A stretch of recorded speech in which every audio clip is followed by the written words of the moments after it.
Alright, welcome back to the channel. I'm Lady Nika, and with tonight's episode of Love and Hip Hop. This is Love and Hip Hop Atlanta Season 7 Reunion Part 2 review, and it wasn't shit. It could have been one damn part to this reunion. I don't know why they stretched this into two parts, but it was totally unnecessary, and when I go through this, y'all gonna see exactly what I mean.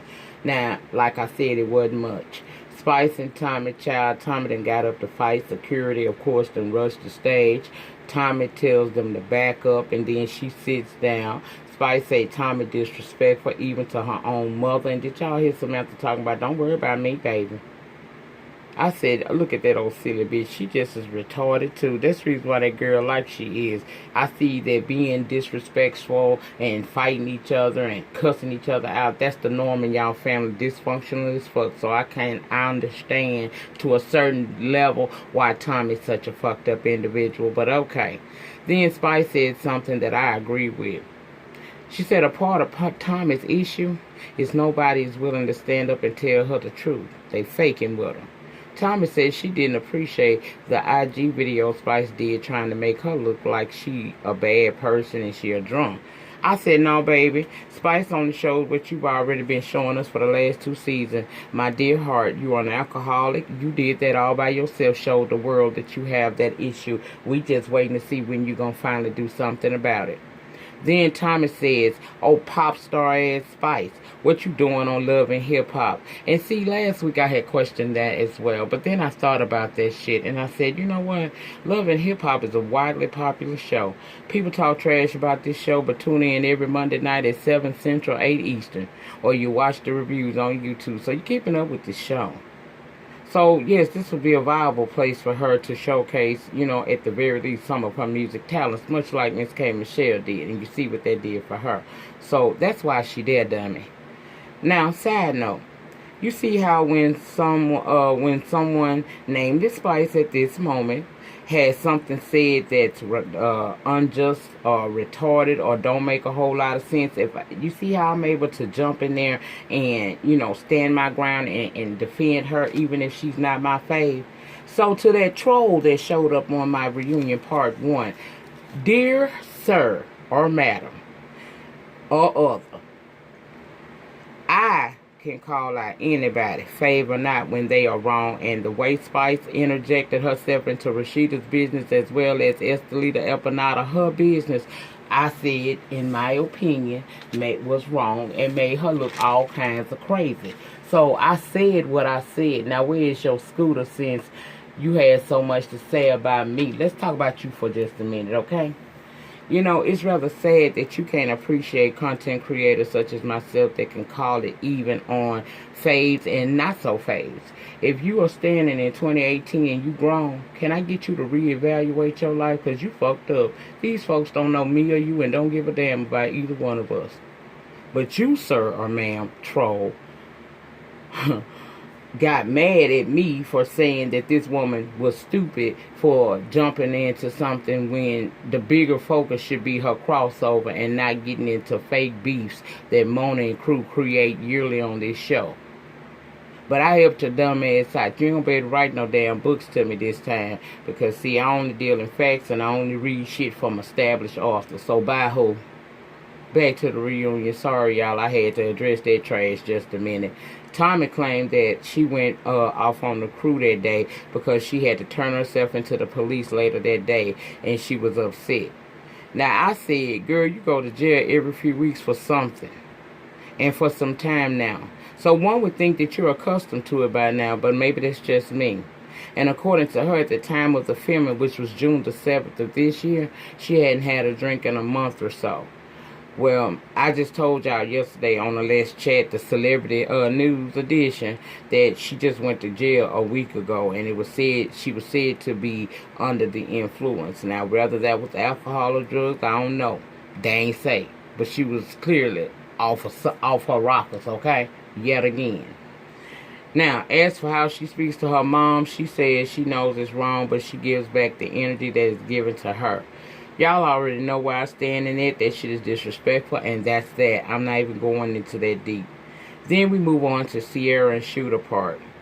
Now, according to Sierra, when Shooter's son was killed, he didn't seem to want her support, so she gave him some space but made it clear that she still had his back. Shooter recalls it, however, differently and says he feels that regardless of what had been going on between the two of them, at that moment she should have been there. That should have been her first priority. Keely then interjects and says Sierra was busy spending time with BK. She didn't think of Shooter, and she was still married to him at the time. None of her business. This man is a cheater, and he was a candidate to be the father of one of the chicks he was messing around with. One or two of them, he was a candidate to be the father of their children. So, explain to me how the hell she's supposed to be so concerned about him. Yes, it was sad, and I feel like she did her part, but she ain't supposed to be overbearingly supportive to him in that moment, because he wasn't overly supportive to their damn marriage when he stepped out on her, not once but twice. And with chicks that work right, come to her shop and everything. Imagine how that'll make you feel.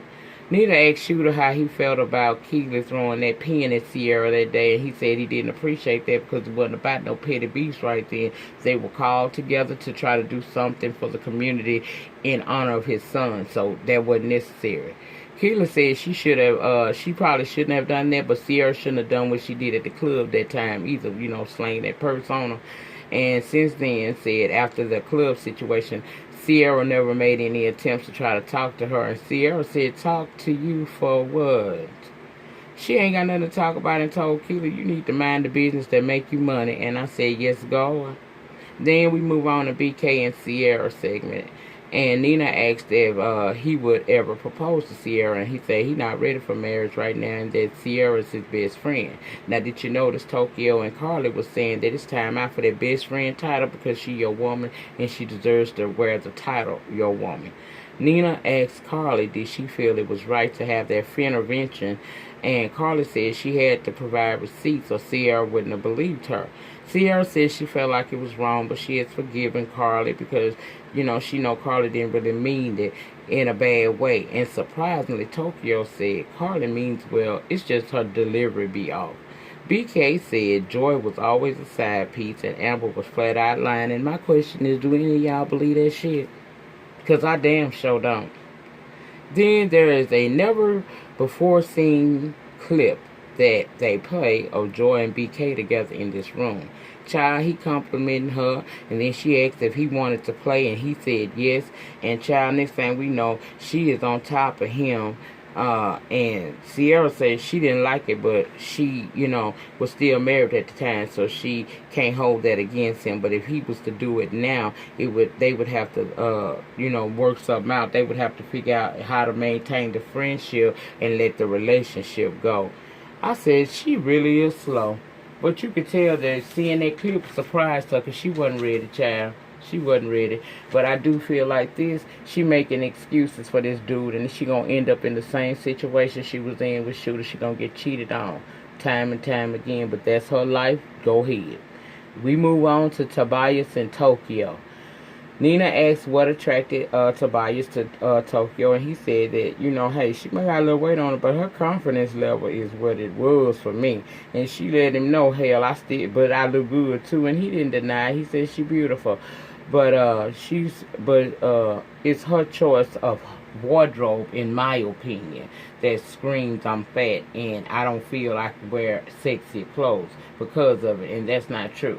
Now, she don't need to wear all them bag-ass clothes, but if that's her choice and her preference in life, then fine. I'm just saying that really stands out to me, that she is a big girl and she wear all them extra big-ass clothes. This is 2018. You ain't got to do that, honey.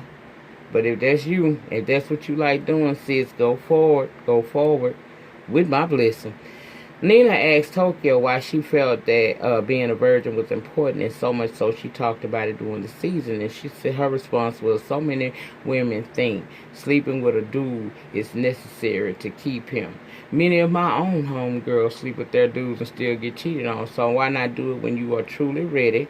Because if he gonna cheat, he gonna do it anyway. And Tobias said that he cool with her not wanting to sleep with him right now. He ain't in no rush. Now, I don't know if they together in real life, but that's what he he said, and I was here for what she said, because your puss ain't gonna keep a man. If it's in his head to be that and cheat on you and do you, then he gonna do you anyway. You just gotta, learn how to pick better men. Nina asked what Keely meant by that double dating stuff she was saying, and Keely said she's known Tobias for years and he was her artist, and Tokyo said, your artist? Like, you mean like making sure he get to the airport and stuff like that? Keely said, but anyway, Tobias is a liar, and Tokyo interjected again with, you are too. Keely said, what I lie about? She said, I haven't seen you make an artist yet. No A or no R. Girl, I scream. Child, I holler. Carla said Keely just added this shit to try to make that story appear to be something that it wasn't. Then Nina asked Spice about the backlash she received for body shame in Tokyo, and she said she wasn't aware until she did receive a backlash that body shaming was even such a thing.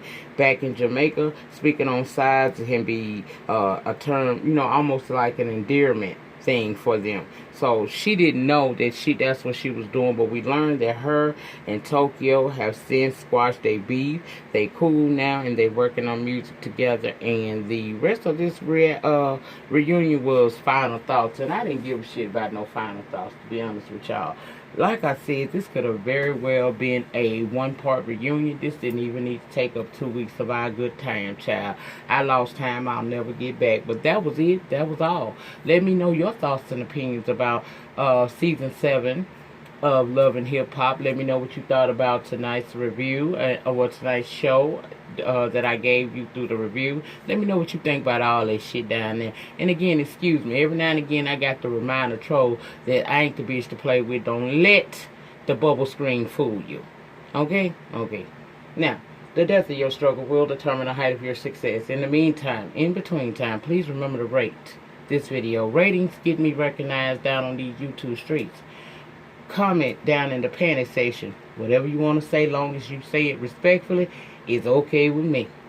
Subscribe to the channel. No sense in keep coming over time and time again and watching my reviews and listening to me and not subscribing. Go ahead on and hit that subscribe button for the free 99 and become a love thing today. Child, we don't do nothing but respect and have a good time over here. Hit the notification bell button so that each and every time I upload a video to this channel, you'll have a notification so that you can come on over and join in the conversation that go on in the panic section, and or if I am going live at any particular time, you'll be able to join in and see me live and in living color on your screen, however you access YouTube, child.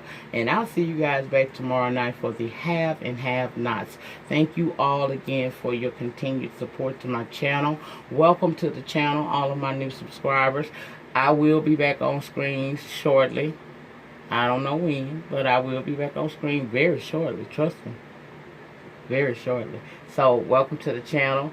Enjoy the bubble screens until I come back. And thank you for coming over. I hope you enjoy the ambiance over here. Peace.